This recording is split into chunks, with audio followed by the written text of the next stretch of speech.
Hey physics class, this one might be a little rougher than usual because I'm trying to turn this out quickly without doing a whole bunch of fancy editing and stuff.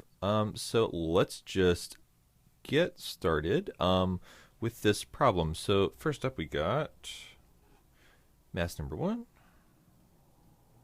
mass number 2, mass number 3. This mass has a charge of positive 65 microcoulombs.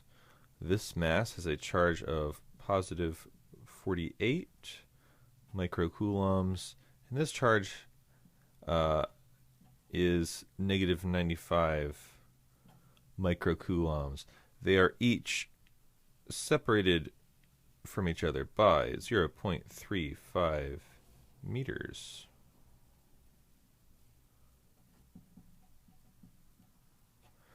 Got it. So the way that these are going to interact is that each pair of particles is going to exert a force on each other, and those forces will add up, and then we just have to determine a direction.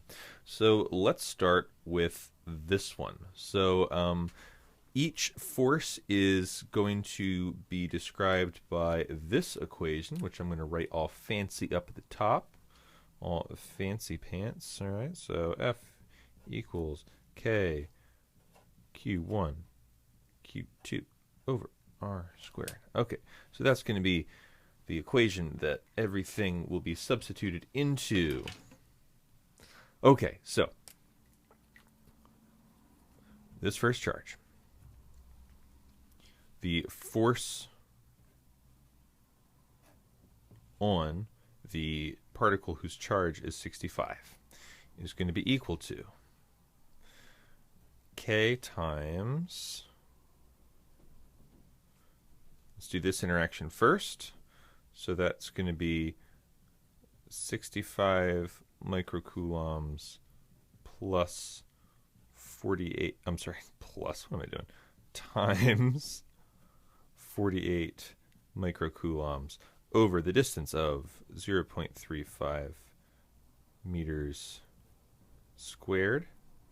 All right, and then we need to add to that the interaction it will have with that particle, so that is equal to, oh, sorry, what am I doing? I'm putting in the wrong sign. So this interaction plus this interaction, K of 65 microcoulombs times 95 microcoulombs over the distance of 0.7.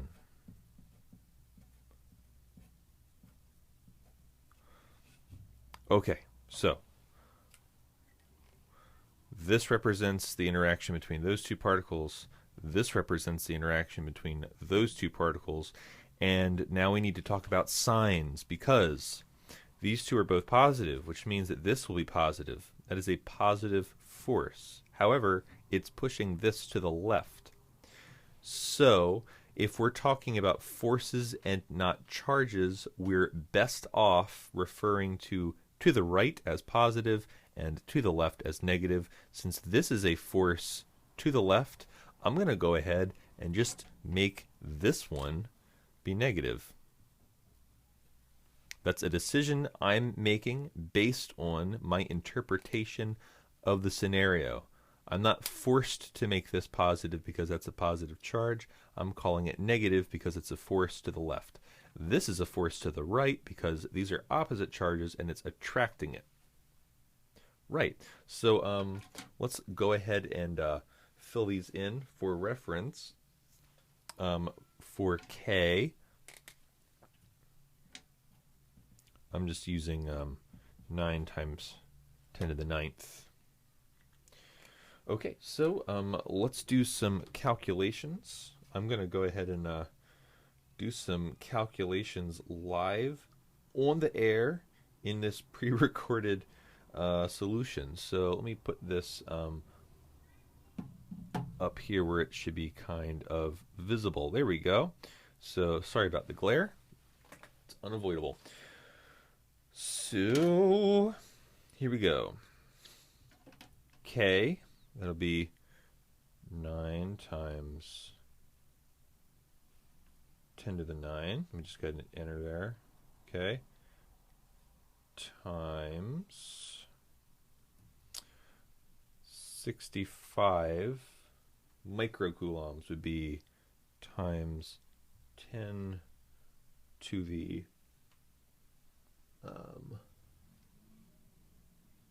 -6 times 48 times, again, micro, 10 to the -6. Let me go ahead and hit enter there. All right. So, divide that by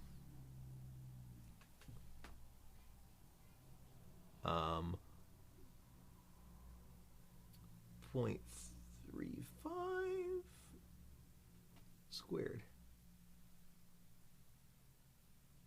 All right. There is our number, 229, but it's negative.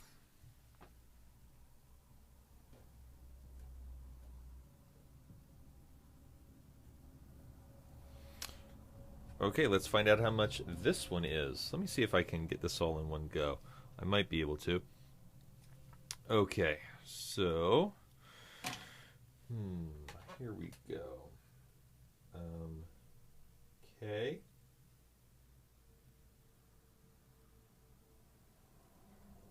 times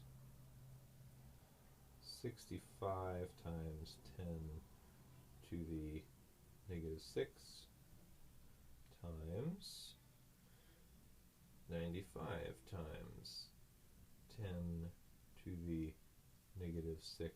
Did you ever think you'd be watching someone enter numbers on a calculator? Did you ever think that? Divided by, parentheses, 0.7 squared. Here we go. 113.4. 113.4.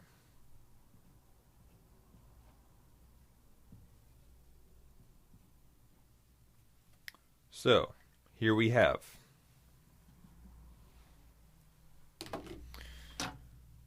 this interaction is causing a force of 229.22 in the leftward direction because it's repulsive. 229 that way. Okay, this interaction is causing a force of 113.4 to the right because it's an attraction. So 113 this way, 229 that way, 113 this way. We just need to find the difference. And so negative 229.22 plus 113.42, 115.8 to the left.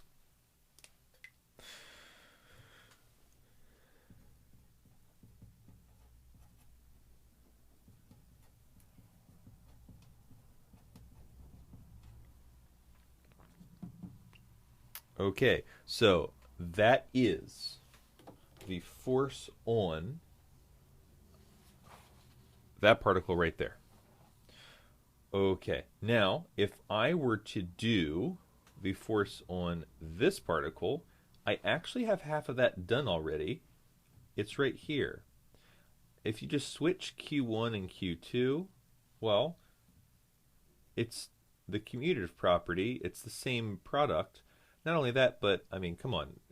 Every action has an equal and opposite reaction, so this force is the same between the two of them. So I just need to find the force of interaction between those two. So let me do that real quick. All right, so just the force of interaction between those two. See, this is where having a second board would come in handy, but I do what I gotta do. All right, so the force between the 48 and the -95 is going to be equal to K times Q1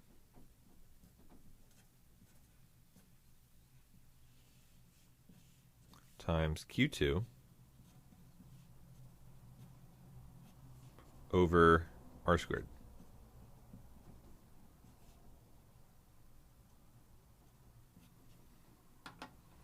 All right. Let's see how much that is. Let's clear that. Okay. So, K, 9 times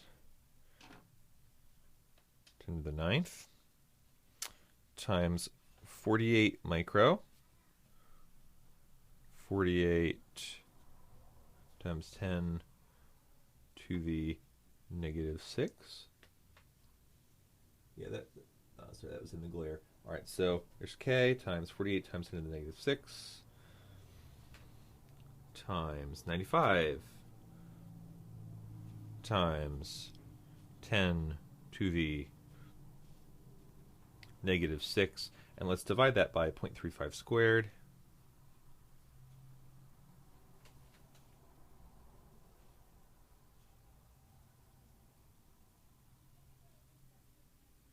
All right, there we go, equals. Whoo, 335.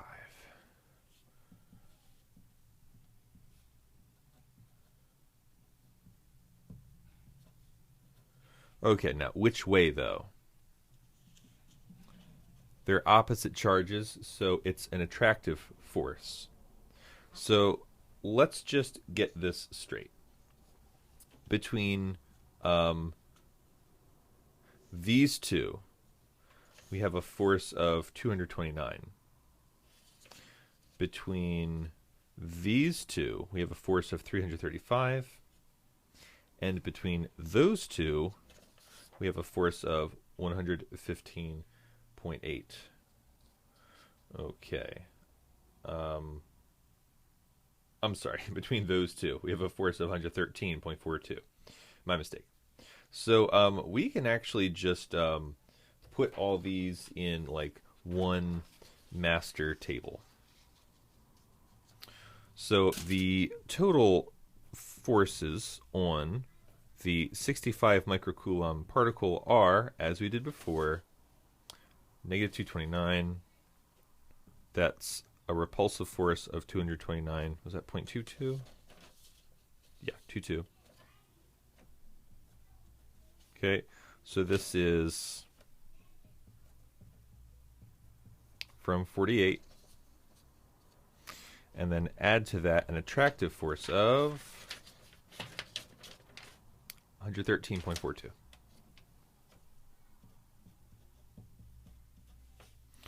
And that is from negative 95. And that equaled 115.8.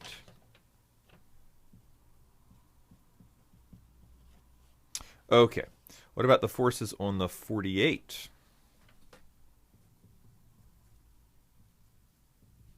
Well, the forces on the 48 are going to be a repulsive force from 65, and that's the value. It's just to the right.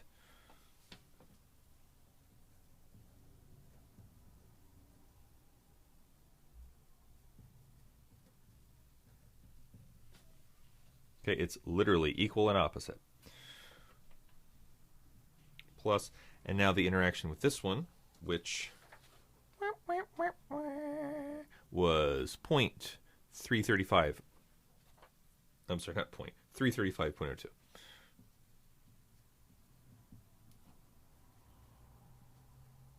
And that was an attraction to the right.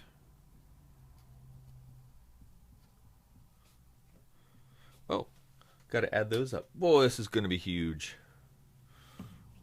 It's going to be a big one. So that's 229.22 plus 335.02. Whoo! 564.24. Okay, now the last one is going to be the forces on this, which is going to be this one. So that's 113.42.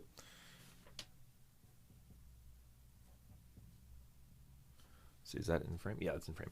Okay, so the force on particle with that one, there we go, is going to be this one, which is 113.42, but it's an attraction to the left, 0.42.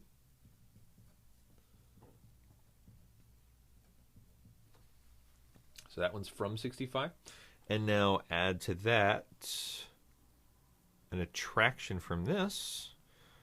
That number was 335.02.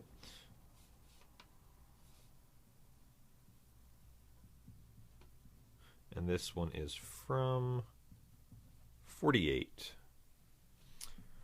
And that's going to be another big number. Let's just get that. Let's see. 113.42 and 335.02. Just stick a negative sign on there. 448.44. Whew. Okay. I guess I better stick a unit on all these.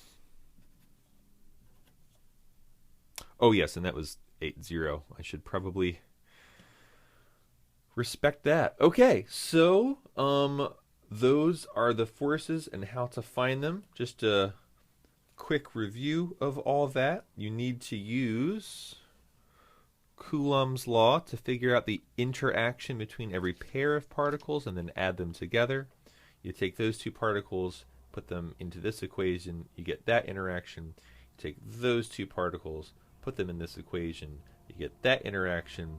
You take those two particles, put them in this equation, oops, you get that interaction.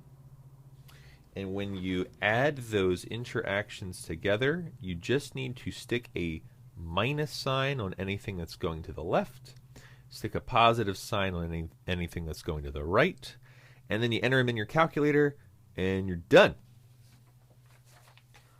Right. Let's move on to the other problem.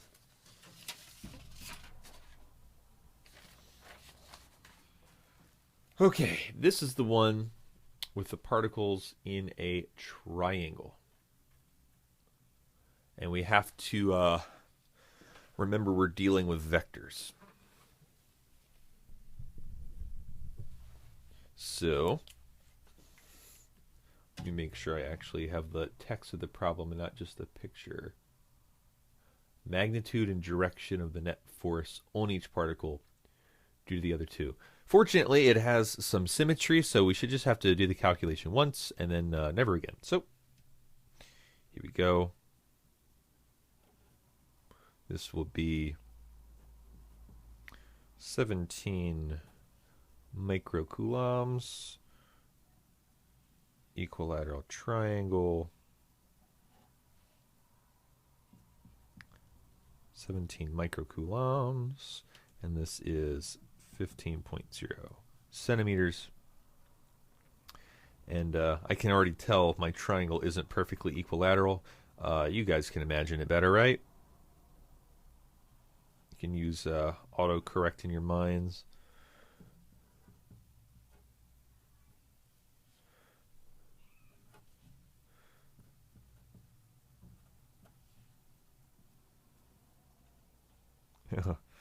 Yeah, sure. That's a great drawing. Oh, I started with a 0. You know what? I'm just going to do it. 0.15 meters. There, see? I just converted to meters. It was on purpose. That wasn't a mistake. Okay. So this is the situation, and we need to calculate the magnitude and direction of all the forces. So just from a symmetry point of view, this will this will have a repulsive force on this one in that direction, And I'm going to go ahead and just work that out over here. Remembering again, force is equal to constant times product of charges over square of distance.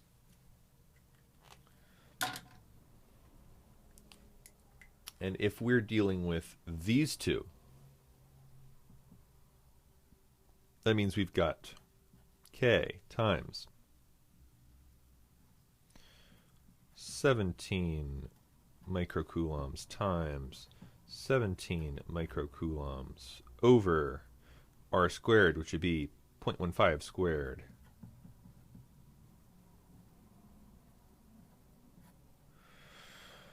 Okay, that's going to be the force that these two are exerting on each other to repel each other.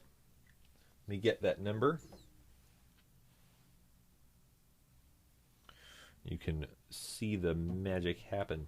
All right, so K, 9 times 10 to the 9th times 17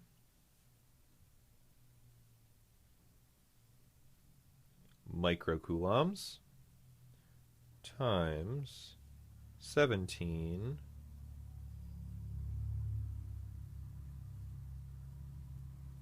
microcoulombs. Oh, just in case you're wondering why it's taking me so long to enter this, I have it positioned so there's no glare for you, but boy is there some glare for me. So K, 9 times 10 to the 9th, times Q1, 17 times 10 to the negative 6th, times Q2, 17 times 10 to the negative 6th, divided by, parentheses, 0.15 squared. And that should be the force, 115.6. Thank you, calculator. You have served me well. 115.6. Okay, so that is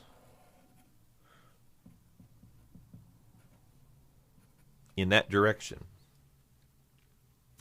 If we were to find out the two components, let me go ahead and use a color for that.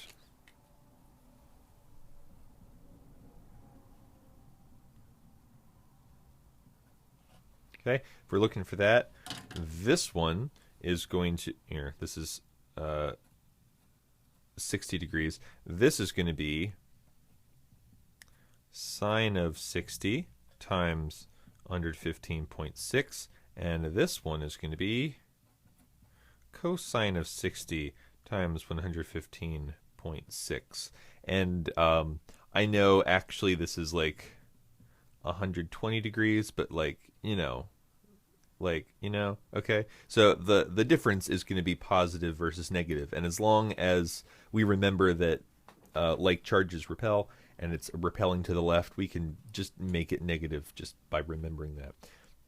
But this one right here, oh, you know what? I'm actually not sure. I'm in degrees mode. So let me just make sure of that. I know that the sine of 60 should be the square root of 3 over 2. So let me just go ahead and do the sine of 60. Make sure that's the right number. Yep, that's the right number. All right. Times 115.6. Okay, 100.11. So that means this has a vertical force of 100.11 and a horizontal force of the cosine of 60. It's hardly even worth doing the math because we all know it's a half, but I'm going for completion here. Cosine of 60 times 115.6 equals 57.8. It's going to be out of frame. I'm going to write it right here. 57.8.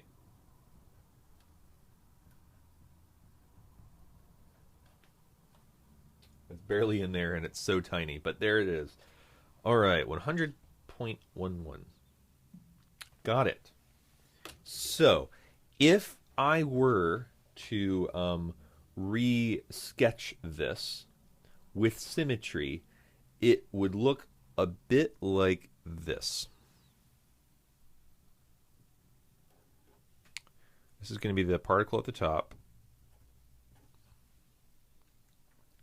Okay, so from this particle here, this one in the bottom left, bottom right corner,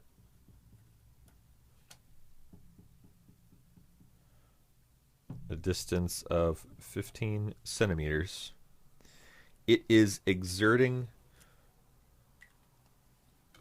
on that top particle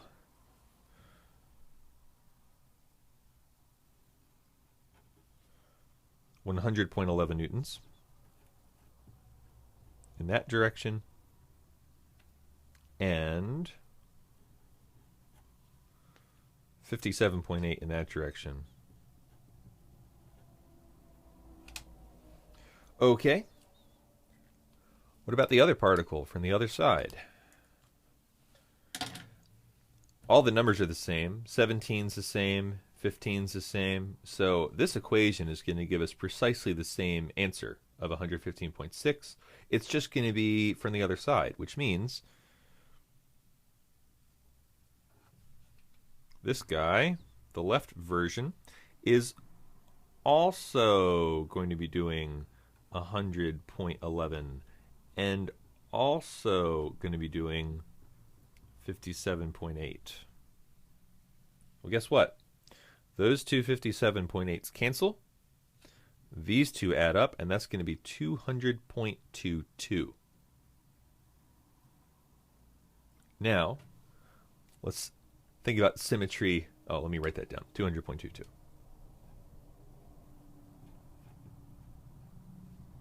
All right. Now let's also think about symmetry from another point of view. So in this orientation, I have an equilateral triangle with a 17 microcoulomb charge at the top and two others below it.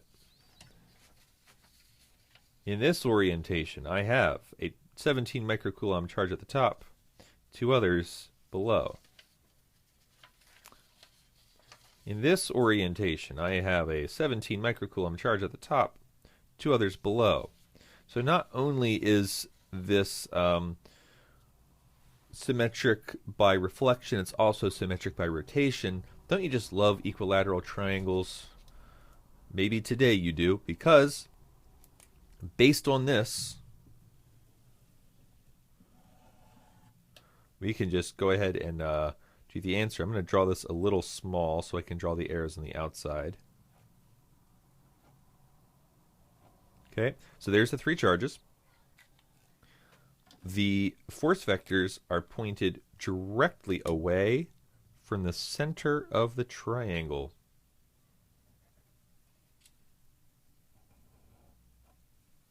They are all in the same magnitude of 200.22.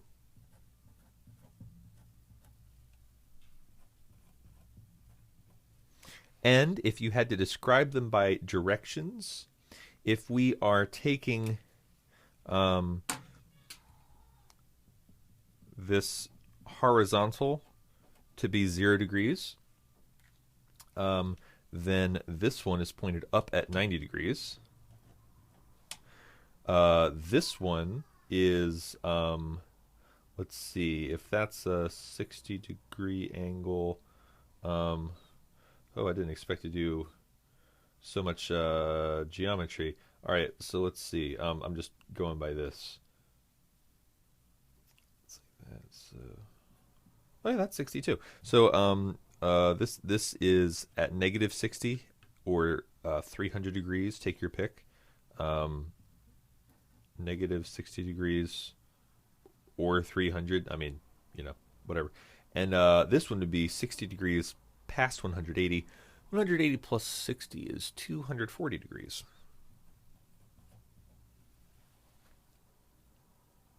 Okay, so those are those two problems. Oh. So if there are two skills that are required to do this, it's one, equation substitute solve. So calculator Olympics right here. Um, orders of magnitude in parentheses and not dividing with the wrong exponent, order of operations, difficult calculator stuff. So there's that side of it. Then the other side of it is conceptually knowing how to use the numbers that you get. So if you plug the numbers in for those two and you get a number of 115.6, you need to take into account the scenario that you're describing, use some trigonometry to find your components, either add or subtract depending on whether it's attractive or repulsive, and then as long as you make your answer sensible, it should be fine.